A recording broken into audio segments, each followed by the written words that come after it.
A partir de agora, você ouve Juventude Maior.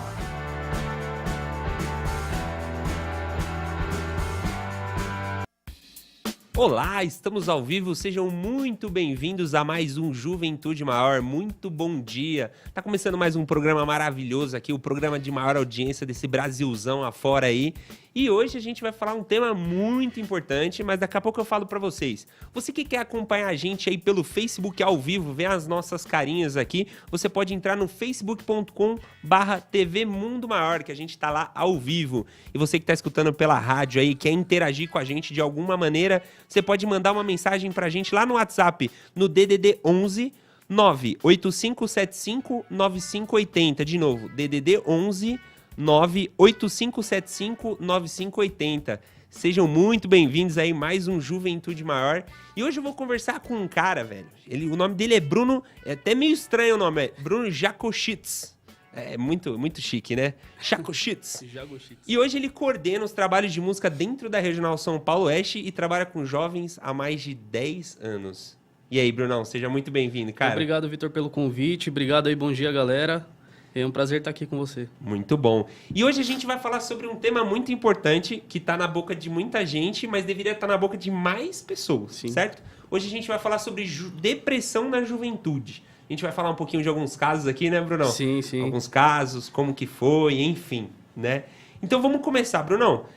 Hoje a gente vai relatar diversos pontos importantes sobre a depressão. E eu queria começar um ponto importante que a nossa querida Organização Mundial da Saúde, nossa OMS, fala que essa doença afetava até o final de 2015 mais de 322 milhões de pessoas ao redor do mundo.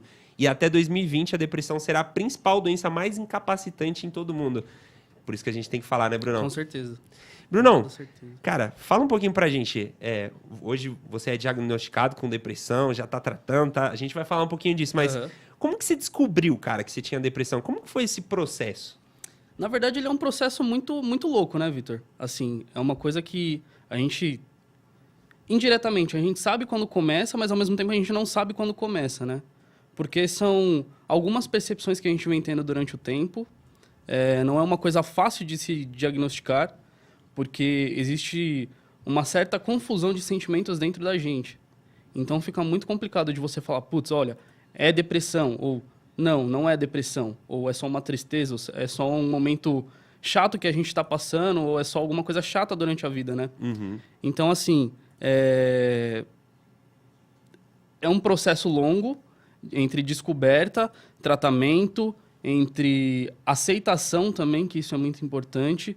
E não só assim, o tratamento ele é eficaz, ele é essencial, mas também acho que ajuda de outras pessoas, né, de terceiros, ajuda de amigos, que faz total diferença. Então é um processo muito longo, assim. E como que você descobriu? A gente vai falar bastante disso durante o programa, né? Mas como foi pra você? Como foi? Conta um pouquinho da sua história. Como que você descobriu? Quais foram as sensações, os sentimentos, os sintomas, né? Conta um pouquinho pra gente como que foi esse processo, desde o início. Então, eu já venho nesse processo faz uns 4 anos, né, Vitor? Uhum. Que nem eu falei pra você, pra descoberta foi um pouquinho complicado. Porque a gente tem a nossa cobrança interna, na verdade, de que nós somos responsáveis por todos os nossos problemas. Uhum. E nós somos a solução de todos os nossos problemas. Tá, isso é verdade. Somos nós que somos donos dos nossos problemas, que somos a solução também para eles, né? Somos a causa também deles.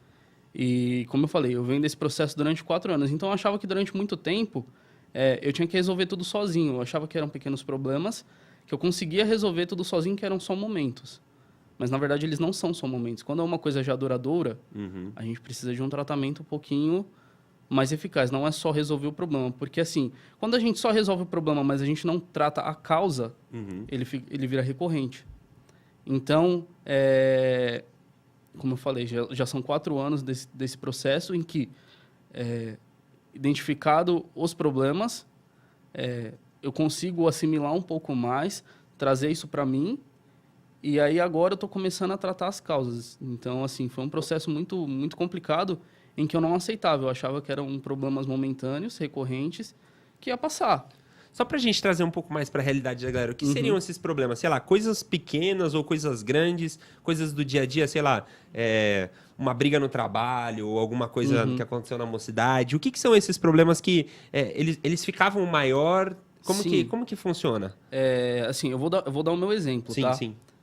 Eu tive uma filha muito cedo, né? Eu tenho uma filha hoje, eu tenho 24 anos, tive uma filha com 20 anos, né? Hoje ela tem 4 anos. E pra mim isso foi um baque muito grande, né?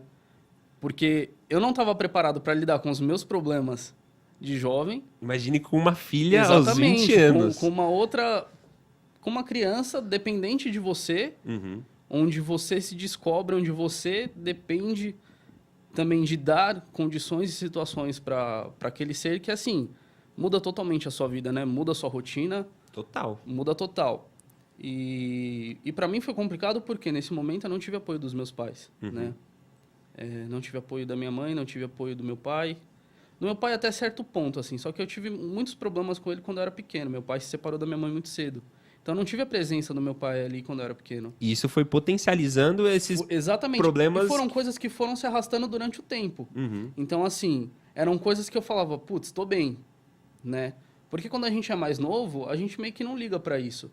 Mas quando a gente se depara com uma situação enorme, por exemplo, pô, eu tenho uma filha, eu preciso dar subsídios para ela. Começa a amadurecer e criar uma responsabilidade, exatamente, né? que você não tinha. Então, quando você começa a assimilar as coisas, assim, vira uma bola de neve. E aí, tudo isso, somando-se ao tempo, eu tinha um relacionamento muito bom com a mãe da minha filha. A gente, infelizmente, interrompeu o nosso relacionamento, assim, quando minha filha nasceu. Quando ela estava próxima de fazer 1 ano. Então, as coisas foram se somatizando.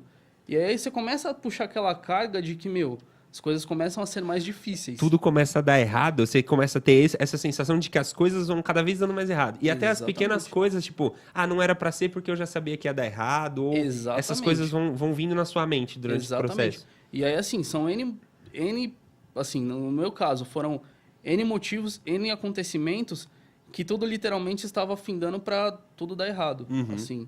Então, foi um momento muito difícil. E durante todo esse tempo eu falava, pô, eu sou o principal responsável por isso. E eu tenho capacidade para resolver tudo isso. E nesse período sozinho? Você achava que sozinho você conseguiria? Isso, porque, assim, nesse processo, eu não tive, que nem eu falei, eu não tive apoio dos meus pais. Até hoje não tenho apoio dos meus pais, eu não falo com eles. Então, eu tive que morar sozinho, fazer tudo sozinho. E isso começou assim, foi uma carga emocional muito forte. Porque, cara, você tá lidando com tudo isso e você tem que lidar consigo mesmo. É um furacão, resumindo. Exatamente. É um furacão. Exatamente. Bacana. E, cara, qual foi a maior dificuldade para você identificar o que era tristeza, coisas, fatos que aconteceram na sua vida que era tristeza, e um momento que você descobriu, pô, cara, tem algo além disso. É além da tristeza, isso aqui já deveria ter passado, isso daqui já tá mais do normal, do comum. Você teve algum ponto que você falou, é isso, algum estralo, alguma luz? Cara, desde muito cedo eu fui muito independente. Porque, assim, eu não contava com as pessoas, né? Então, eu sempre fui muito independente. Mas isso não quer dizer que eu era dependente das pessoas também.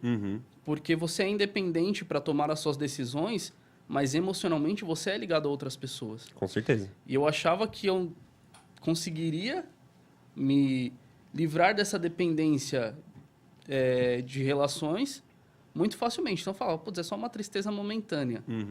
Isso daí vai passar, tipo, vai chegar num momento em que eu não vou mais sentir falta das pessoas e as pessoas não vão mais sentir falta de mim. Você começou a ficar mais sozinho, você começou a recuar e parar de se relacionar com algumas pessoas ao seu redor. E aí eu achava que aquilo ali era momentâneo. Eu falava, putz, tá, hoje eu não tenho mais, sei lá, contato com os meus pais. Eu não tenho hoje mais o contato com os amigos que eu tinha antigamente. Mas outras pessoas viram no decorrer da vida que você sabe que isso é natural. Sim. E aí você vai se relacionar e você vai reconstruir todos esses laços. Só que não. Isso vai ficando cada vez mais difícil. Exatamente, porque dentro de você, por exemplo, nenhum amigo hoje substitui o papel dos seus pais. Sim, natural. Nenhum amigo hoje, por mais que você tenha aquela relação de tipo, tá ali todo dia, quando você cai o cara te levanta, mas ele não vai ser seu pai. Ele não vai ser sua mãe. Ele não vai ser, por exemplo, a pessoa que vai estar ali do seu lado todas as noites, não vai ser aquela pessoa que, tipo, cara, mano, Até pode ser que sim, sabe? Tipo, ó, tô no hospital, tipo, tô passando mal e tal. E ele vai lá, pô, você tá bem, tá precisando de alguma coisa. Mas as pessoas também têm a vida dela, tem as coisas pra cuidar, tem as obrigações dela. Então, assim, você começa, entre aspas, a criar uma certa dependência disso novamente. Só que você tá um pouco mais sozinho, porque você se fechou. Você se blindou. Então, assim, você começa a deixar de perceber que isso é só uma tristeza e começa a perceber que isso é uma dependência. E quando se torna uma dependência, começa a entrar numa questão mais profunda. Que é isso que eu falei, você deixou de tratar. Você tratou o problema, mas você não tratou a causa. E é aí que as coisas começam a ficar bem complicadas. E dentro desse processo, quando você começou a se afastar das pessoas, que você começou a perceber que não era só tristeza, o que a depressão em si... Qual foi a maior dificuldade que você teve? Era difícil levantar durante o dia, era difícil fazer coisas até prazerosas, que na teoria deveriam ser prazerosas. Isso também começou a dificultar? Qual foi a maior dificuldade que a depressão te trouxe em si? Eu acho que a autoaceitação. A autoaceitação da minha realidade... Porque você vinha de uma outra realidade, você começa a se deparar com outras situações. Por exemplo, é totalmente diferente você lidar com alguns problemas quando você tem uma companhia ali do seu lado. Por exemplo, você chegar na sua casa. Pô, mãe, meu dia foi assim. Pô, fulano, meu dia foi assim. E você chegar em casa, passar por N dificuldades, você olhar e falar, putz... Não tem nada aqui. Com quem que eu vou conversar? Quem que eu vou contar? Exatamente. E tem certas coisas que você não conta pros seus amigos. Sim, natural. É natural isso. Você, entre aspas, você seleciona as pessoas... das quais você consegue compartilhar. Até por uma questão de afinidade, Exatamente. Então, assim, a autoaceitação dos meus problemas e a minha própria autoaceitação foi muito difícil. E aí começa a mexer muito também na sua autoestima. Porque você começa a se sentir incapaz, você começa a se sentir impotente e você começa você começa a colocar em situações, por exemplo, no meu caso. Cara, eu engordei muito. Então, a sua autoestima vai lá para baixo. Tudo começa a ficar ruim. E aí você começa a ter certas dificuldades de se relacionar, de ter vontade de sair de casa, por exemplo, para jogar bola, que era uma coisa que eu fazia há muito tempo. Você começa a se sentir incomodado, tipo, consigo mesmo. E é aí que tudo começa a ficar mais complicado ainda. Essa foi uma das maiores dificuldades, a aceitação da realidade. Exatamente. De si mesmo. E você tinha, cara, vergonha de falar isso com outras pessoas? Ou isso foi algo natural? Ou só depois de muito tempo você começou a dividir? Porque a gente vai até falar disso daqui a pouquinho, né? Mas uma das principais dificuldades da depressão é adquirir essa consciência da sua realidade, do que você está passando, e principalmente compartilhar com outras pessoas, que além de, que infelizmente é uma das maiores dificuldades, mas também é um dos melhores processos de cura, é o início, né? De começar a compartilhar. Você tinha vergonha no começo? Cara, é complicado, assim. Assim, da minha infância até minha adolescência, eu não conseguia me abrir com ninguém, assim. Eu não falava nem um te amo para os meus pais, eu fui criado praticamente pelos meus avós, assim. Eu tinha muito mais contato com o meu avô.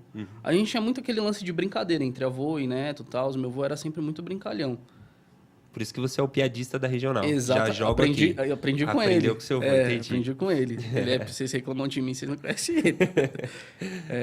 Mas assim, eu não conseguia me expor, eu não conseguia expor os meus sentimentos desde quando eu era pequeno. Isso foi um agravante. Foi um agravante. E... quando tudo começou a dar errado, nos 2 primeiros anos era aquilo que eu falei. Sou eu que vou mudar tudo isso. Eu não aceito ajuda, eu não aceito isso, eu não aceito ninguém se metendo nos meus problemas. Eu não consigo compartilhar, sou eu que vou resolver tudo. Só que não. Só que não é assim. O buraco é mais embaixo. Exatamente. E aí, por exemplo, de 1 ano e meio, você começa a dar pequenos sinais de que você precisa de ajuda. Ao invés de você já começar a falar, a sua fuga, na verdade, você começa a demonstrar sinais. Exatamente. Mas isso é consciente pra você? Tipo, era consciente de que você fazia assim, bom, vou fazer isso pra chamar uma atenção, pra ver se alguém pergunta se eu tô bem, pra dar essa abertura pra começar, ou não? Isso começa a ser algo que você faz natural? Em alguns momentos sim, em alguns momentos não.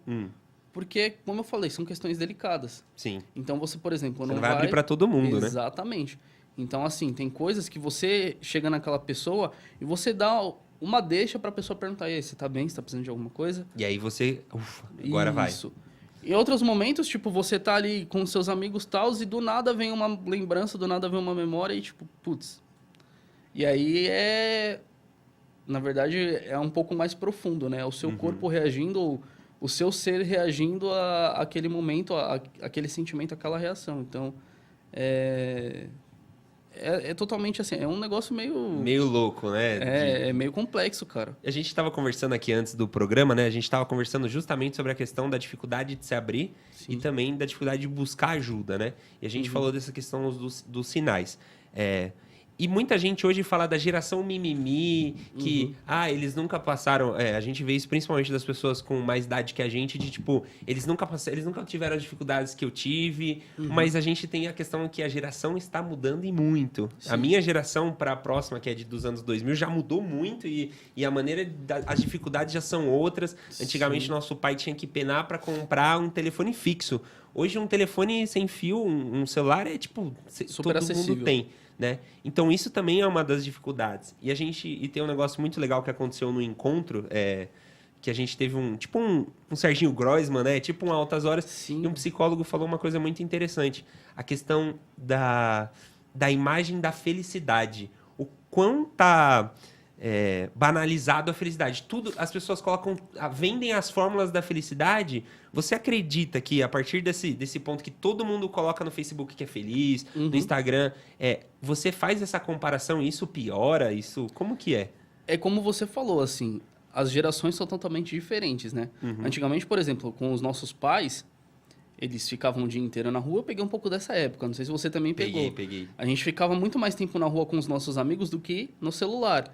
Então, a gente vivia exatamente aquilo que a gente passava. E os nossos amigos também, eles sentiam muito disso. Por exemplo, antigamente, se tinha uma briga na rua, todo mundo sabia. A rua toda sabia. E aí, tipo, era aquele lance de, tipo, você vivia aquilo. Hoje em dia, não. Hoje em dia tá tendo alguma, sei lá, você tá tendo uma discussão dentro de casa, alguma coisa, o que você faz? Você vai lá pro banheiro, tira a sua selfiezinha, fala que tá tudo bem, lindamente, tranquilo. Então, as pessoas começaram, com essa facilidade, com essa acessibilidade, elas começaram a viver aquilo que elas não são. Então, isso começou a complicar muito. E aí, é exatamente por isso que entra nesse lance da famosa geração mimimi. Só que, na verdade, não. As pessoas deixaram de tratar o sentimento para tratar as vivências... E as aparências. Exatamente. As vivências e as aparências que elas não são. E aí, acho que isso até dificulta um pouco o processo, porque... Muito. Depois que você já começou nessa visão, e é uma pergunta que eu vou te fazer agora, depois que você já começa com essa visão de eu estou bem, não sei o quê...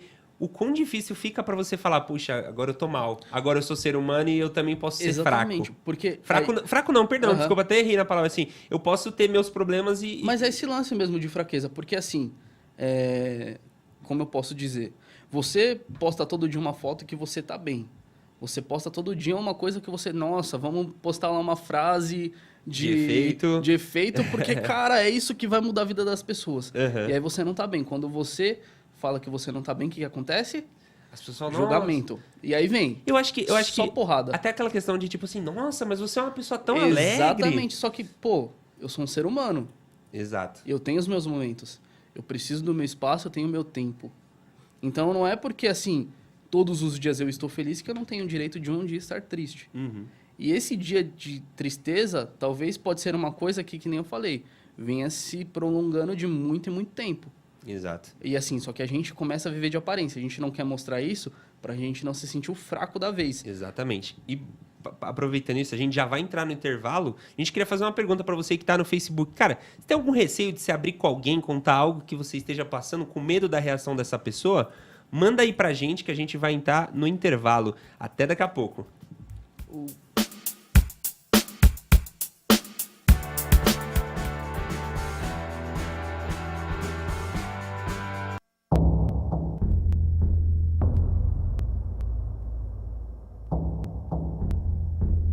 Em um mundo em que a intriga ainda impera, a TV Mundo Maior comunica a mensagem do bem.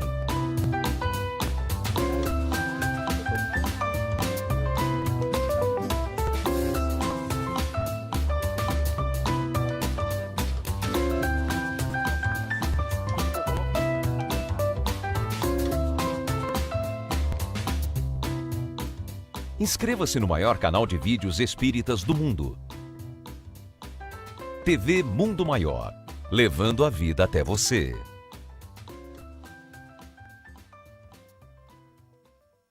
Fundação Espírita André Luiz traz para você, ouvinte da Rádio Boa Nova, e para você, telespectador da TV Mundo Maior, uma ótima notícia.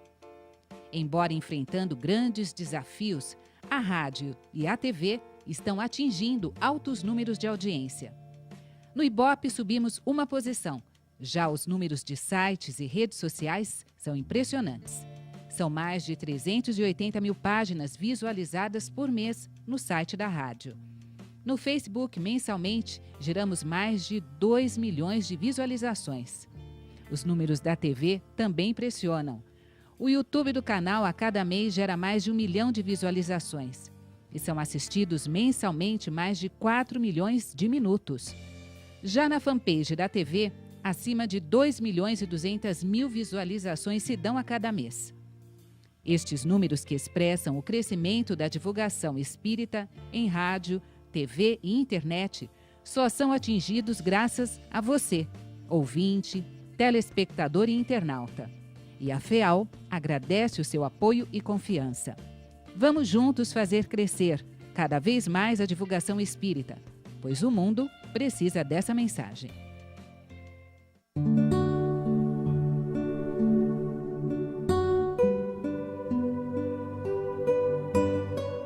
Desajustes do passado podem interferir em nosso presente? Como compreender as reais razões dos sofrimentos e tratá-los em sua origem? Em Apometria, e por que não, o autor Marcel Benedetti nos presenteia com uma história envolvente, trazendo importantes apontamentos da terapêutica do espírito. Conheça mais sobre essa técnica espiritual capaz de cuidar das estruturas mais profundas do ser. Informações 0 Operadora 11 4964 4700. O leitor também encontra essa e outras obras da Mundo Maior nas principais livrarias do país.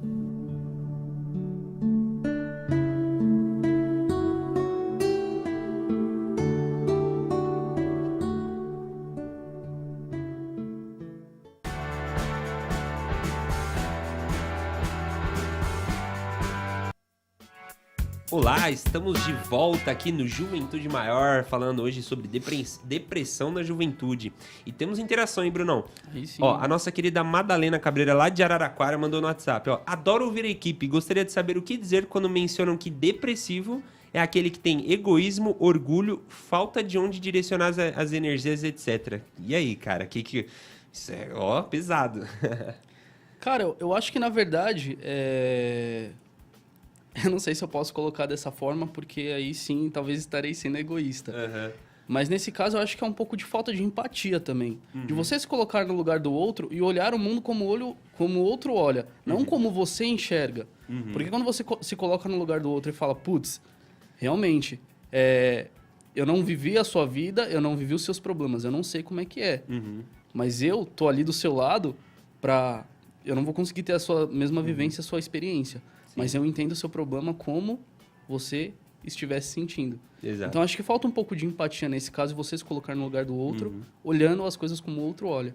Exatamente, E ó, a gente tem uma interação aqui no Facebook bem bacana. O Walter Miranda falou assim, bom dia, galera. A depressão é um problema sério e que começa silencioso, verdadeiro. Sim. E é preciso que a família esteja alerta ao menor sinal de mudança nas pessoas que amam. Muita luz pra vocês. Abraço, Valtão. Abração. Ó, tem o Luciano Lopes também, falou assim, ó, tenho 54 anos, 2 casamentos separados, 2 netos e me identifico com o problema do rapaz.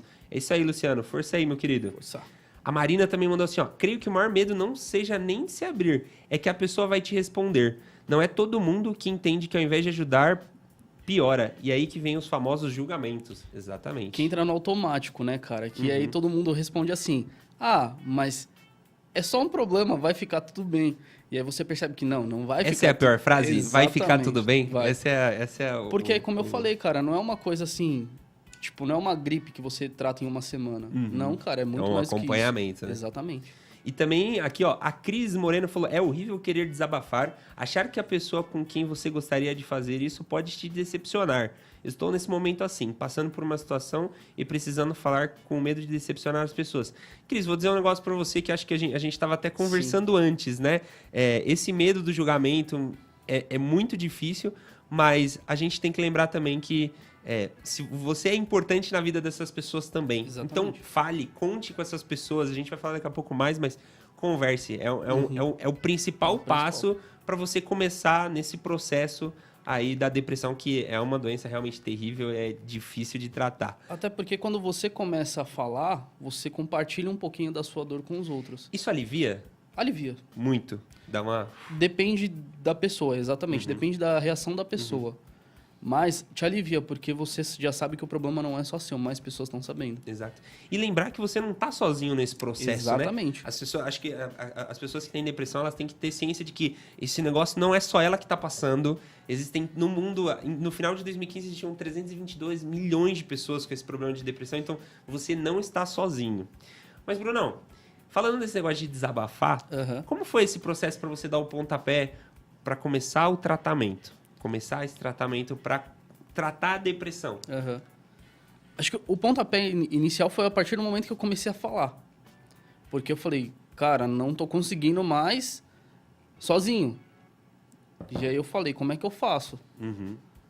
Aí eu comecei a falar. Que nem eu falei, são algumas reações que, alguns momentos consciente, outros momentos inconsciente.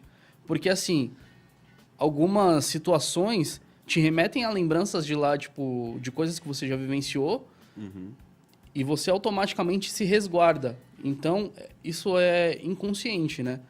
Então, você acaba colocando em situações inconscientes. E aí, quando você fala consciente, é quando você acaba, por exemplo, eu vou chegar e falar, ô, Vitor, cara, tô passando por isso, isso, isso e isso. Aí é consciente. Então, as coisas começaram a mudar quando eu comecei a falar, quando eu falei do problema. Não foi ninguém que me perguntou, eu falei do problema. Você buscou essa parada. Exatamente. Porque começou a ficar assim, é um vulcão, você vai guardando, você vai guardando, você vai guardando. Chega uma hora que, cara... Não dá pra segurar mais. Tá até a tampa, velho. A hora que estourar, mano, aí... Aí que o negócio piora, né? É complicado. E você chegou a buscar algum psicólogo na época ou você foi muito depois que você começou a falar? Você tinha um preconceito com o psicólogo? Você achava que era... Porque muita gente tem esse preconceito. Não, psicólogo é só pra gente louca, eu não preciso disso. Você passou por esse processo também? Existem 2 pontos aí que, tipo, são bem importantes, né? O primeiro, exatamente, esse preconceito da gente achar que psicólogo é só pra quem tem outros tipos de problema. Não, na verdade, psicólogo, falando hoje, que nem eu falei antes, eu achava que eu era a solução de todos os meus problemas. Mas hoje, eu vejo que independente de você ter algum problema ou não, vale muito a pena você conversar com um psicólogo. Porque não necessariamente você tá com aquele problema naquele momento. Mas uma hora aquilo ali vai bater e uma hora você vai ter que falar daquilo lá. E o que o psicólogo te ajuda hoje? É porque antes você falava com amigos. Agora você está falando com alguém que, na teoria, é especializado naquilo e está preparado para não falar assim, isso vai melhorar. Isso. Então, e aí para mim, assim, voltando um pouquinho, foi um pouquinho complicado porque eu tinha esse lance desse preconceito. E uma coisa que me apertou muito durante muito tempo foi a questão da condição financeira. Sim. E também da minha falta de fé em achar que eu ia conseguir resolver todos esses problemas. Então, a gente sabe que hoje em dia existem, sim, psicólogos gratuitos. Existem faculdades, inclusive, que oferecem esse tipo de suporte. Mas, quando você está muito focado no problema, você acaba não vendo a solução. E eu estava nessa vivência aí de não conseguir ver a solução. Sim. E aí eu falei, não, eu preciso realmente. E aí as coisas começaram a melhorar um pouquinho. Eu falei, não, agora dá para ir. E aí eu fui pro psicólogo e, cara, assim, é outra vivência totalmente diferente daquilo que seus amigos estão falando. Porque, primeiro, é um profissional capacitado, ele sabe o que te falar, e aquilo que eu falei, ele não vai tratar só o seu problema naquele momento. Ele vai começar a tratar a causa. O porquê que você sente isso? Porque, assim, todo problema, ele tem uma causa. Pode ser que seja uma causa de 10 anos atrás, de 5, de 1 ano, de 1 dia, mas ele tem uma causa. Se você só remediar ali naquele momento, você vai estar só tratando o problema, você não vai estar tratando a causa. E isso pode ser recorrente. O caso da depressão é recorrente. Porque você não está só se sentindo triste naquele momento. São vários momentos que você vem tendo esse mesmo problema e você precisa tratar isso. Exato. E também tem uma questão que a gente tem que analisar, que não é só o psicólogo, né? Não. Existem diversos tipos de depressão, algumas mais tranquilas, algumas mais avassaladoras, e tem também a questão do psiquiatra, né? Que eles falam que já é um tratamento clínico, né? Você não precisou dessa parte, ou foi direcionado? Então, eu fui procurar a princípio psicóloga, porque eu comecei o tratamento faz pouco tempo, assim. Eu comecei o tratamento tem cerca de 1 mês e pouquinho. Então, assim, e eu fui procurar psicólogo. Chega em determinados momentos e determinadas pessoas que o psiquiatra, sim, é indicado por quê? A gente está tão acostumado a vivenciar esse tipo de sentimentos, de vivências, que o nosso cérebro ele começa a fazer as coisas no automático. Uhum. E o psiquiatra, ele acaba lidando um pouquinho mais com a questão da medicação, porque ele tem que bloquear esse automatismo do cérebro. Uhum. Então, ele vai te ajudar com medicações. Isso não é vergonha falar, isso não é nenhum problema. Porque você, naquele momento, precisa, não que você vai precisar disso a vida toda. Então, talvez naquele momento você precisa, né? Fazer algumas ligações lá, que nem a psicóloga estava me explicando, que em determinados momentos a pessoa precisa fazer ligações de neurônios, porque os neurônios, eles entram no automático e eles param de fazer a ligação, eu não sei exatamente o termo que se usa, mas o medicamento ele serve para refazer essa ligação. E aí você começar a sentir, sei lá, prazer nas coisas que você já não sentia mais, e enfim, isso é muito importante também. Exato, muito bom. Eu queria deixar você comentou um negócio bem interessante, né? Que em determinado momento você não buscou o psicólogo Sim. justamente por uma questão de condição financeira. E foi o que você falou. Existem muitos lugares onde você consegue o atendimento gratuito ou até de baixo custo, né?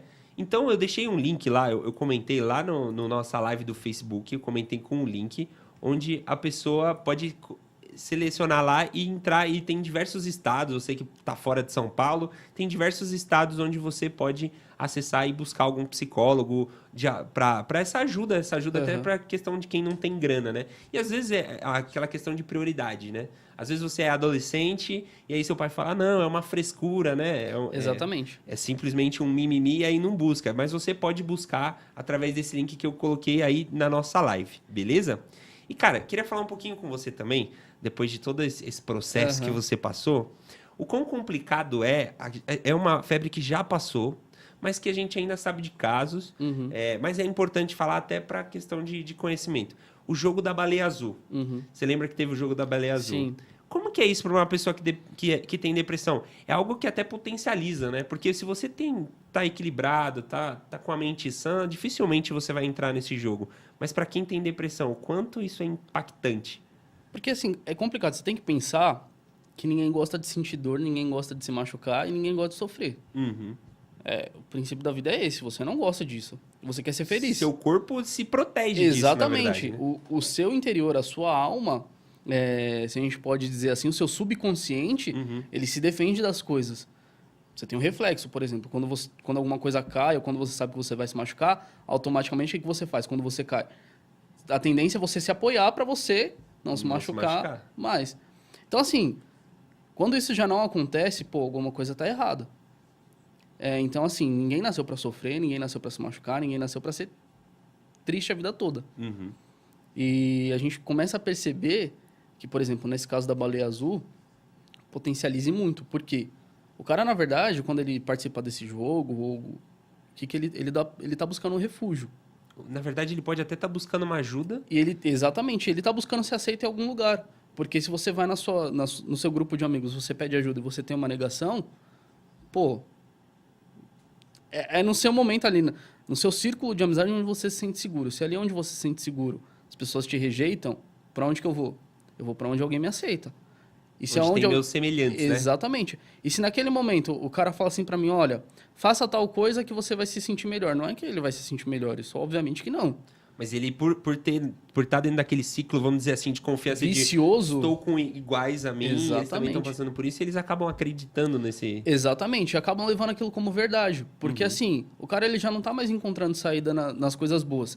Se eu tô indo com meu amigo, se eu tô indo com a minha mãe, tá todo mundo falando que é frescura. Se eu tô indo pra um cara desconhecido que tá falando, se eu fizer isso, sabe,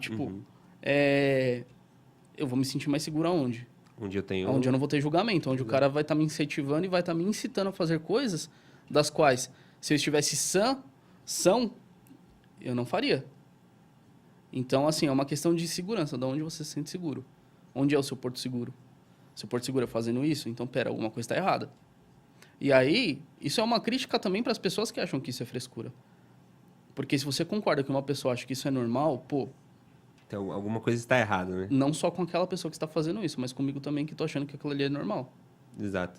Para quem não conhece muito o jogo da Baleia Azul, tá em casa, é um jogo onde os jovens, eles se inscreviam, tinham um mentor assim, e ele começava a pedir pro cara, começa a assistir filme de terror na madrugada. Você tinha 50 desafios e o último desafio era justamente o suicídio, né? Então, por isso que é tão impactante, por isso que é importante a gente abordar. Essa febre, na teoria, já passou, mas assim, no meio da internet, no meio dos lugares onde o jovem está acostumado, talvez isso não tenha passado, né? Isso passou na mídia, mas parou. Mas no meio dos jovens isso ainda pode ser comum. E não só o jogo da Baleia Azul, como outras formas até de se machucar e de suicídio. Porque, né? na verdade, assim, o jogo passa, mas a depressão não. Exato. Então, você tem 50 formas. Na verdade, ali são 50 fases, eu vou dizer assim. Eu não participei, não tive o contato com isso. Não tive pessoas próximas que participaram disso, mas são 50... Vamos lá, missões que o cara te passa, mas são 50 pedidos de ajuda, cara. Que quando você já não aguenta mais, é uma explosão que é aquilo que eu falei, é uma panelinha de pressão. Você está fazendo, você está vendo que não está tendo resultado. As pessoas à sua volta que estão percebendo, estão fazendo nada, cara. Infelizmente, você começa a destoar um pouco do que a realidade diz. Uhum. E aí que é onde as pessoas acabam se suicidando, isso é muito triste. Sim. E, Bruno, você comentou um negócio de que, às vezes, as pessoas que estão próximas não percebem, né? E a gente não pode julgar, lógico que a gente não está julgando aqui, porque elas também têm uma vida, também têm seus problemas, exatamente. É muito difícil. E até por isso que a gente trouxe esse tema hoje, para poder conscientizar as pessoas que estão em casa aí, ouvindo pela rádio e pela TV, para que elas, em algum determinado momento, eu possa, um minuto, olhar e falar assim, será que as pessoas na minha casa estão bem?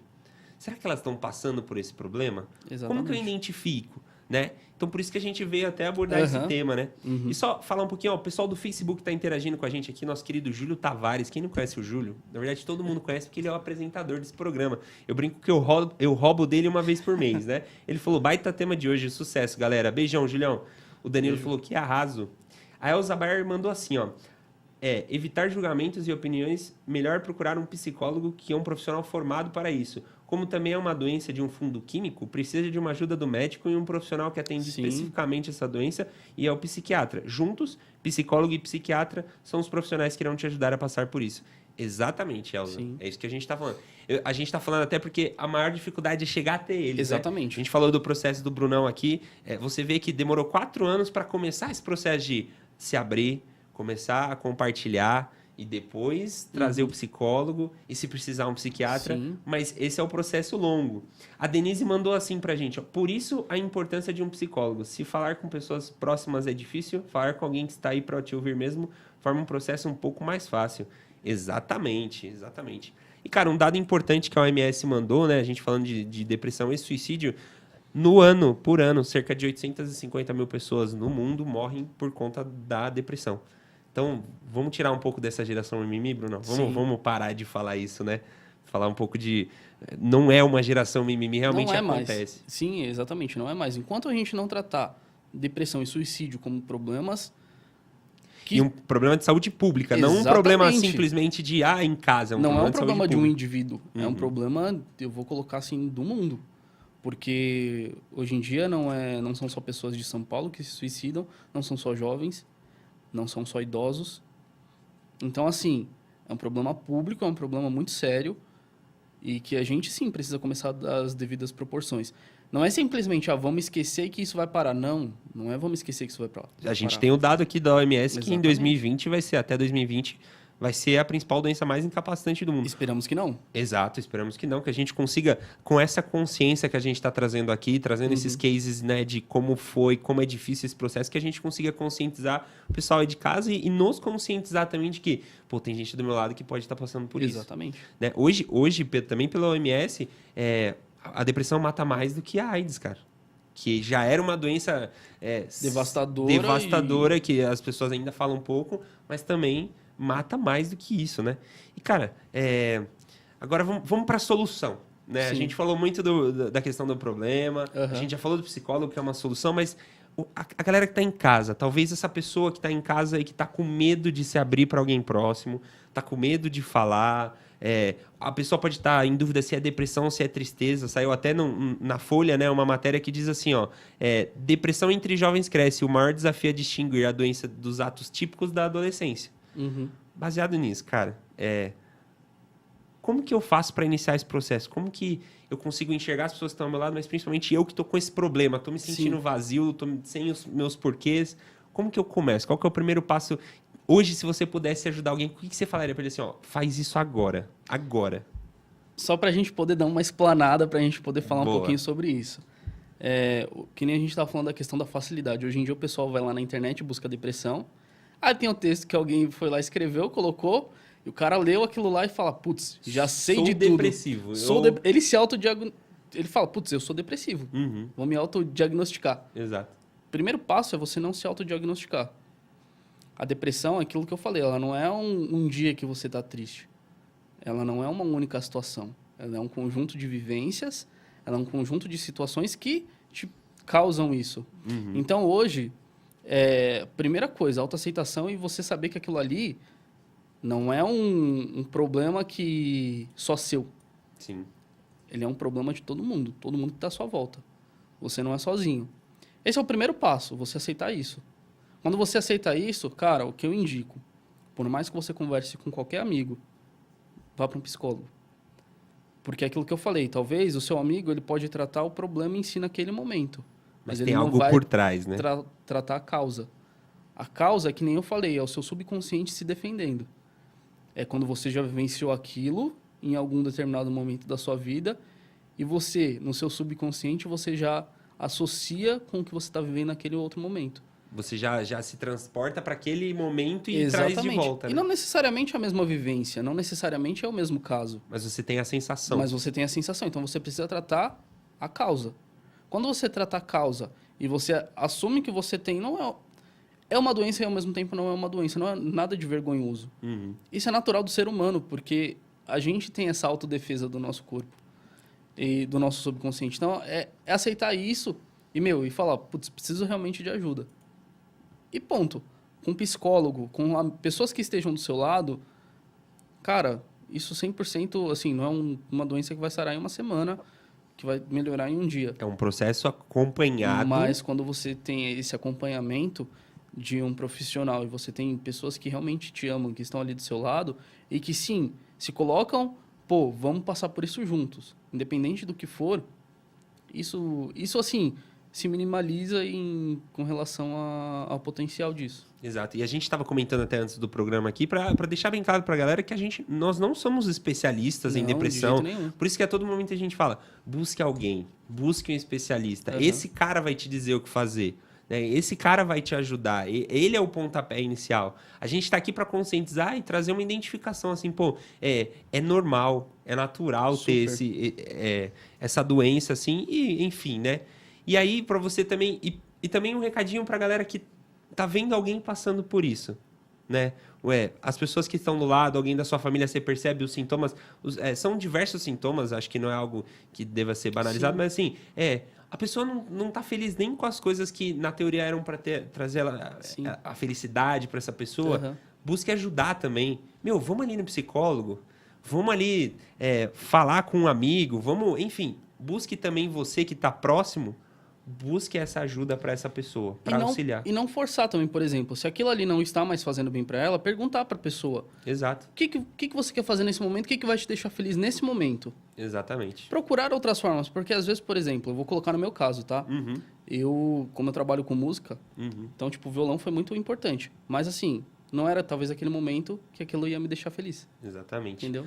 Bom, gente, queria agradecer muito a presença de todo mundo aí, dos telespectadores. Queria agradecer a presença, Brunão. Eu que agradeço. Espero que a gente tenha conseguido aí ajudar muita gente, que eles consigam trazer esse processo, conseguir se curar e dar esse pontapé inicial para sair dessa doença que, infelizmente, afeta milhões de pessoas. Muito obrigado e até semana que vem no Juventude Maior. Até mais, galera. Valeu. Abraço.